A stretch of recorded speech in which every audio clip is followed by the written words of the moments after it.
टिपेश्वर अभयारण्यातून यवतमाळ जिल्ह्यातून बेपत्ता झालेला T22 वाघ अखेर डिसेंबर 2024 मध्ये धाराशिवमध्ये आढळून आला आहे। याला पकडण्यासाठी वन विभागाने आजपासून मोहिमेला सुरुवात केली। यवतमाळ येथील विशेष पथक आज धाराशिवमध्ये दाखल झाले असून थेट जंगलात जाऊन वाघाला जेरबंद करण्याचे प्रयत्न सुरू आहेत। T22 वाघ मे 2023 पासून टिपेश्वर अभयारण्यातून गायब झाला होता। धाराशिवमध्ये तो आढळल्यानंतर वन विभागाने त्याला पकडण्याचे नियोजन केले असून त्याला टिपेश्वरमध्ये न सोडता आता पश्चिम महाराष्ट्रातील सह्याद्री अभयारण्यात सोडले जाणार आहे। याबाबत वन विभागाचे अधिकारी रविकांत खोब्रागडे यांनी माहिती दिली की वाघाला शूट करून बेशुद्ध करण्याची योजना आखण्यात आली आहे। ही मोहीम किती दिवस चालेल हे निश्चित सांगता येणार नाही, मात्र 25 कर्मचाऱ्यांच्या मदतीने ही मोहीम राबवली जात आहे।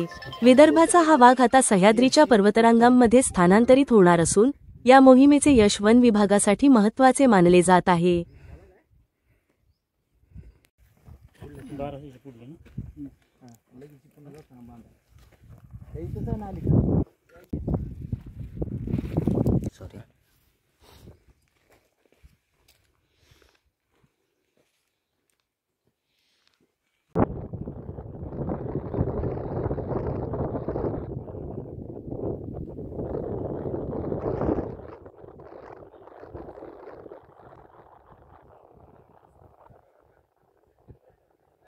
बस इकडे पाणीवर नाही ह्या दिशेला आता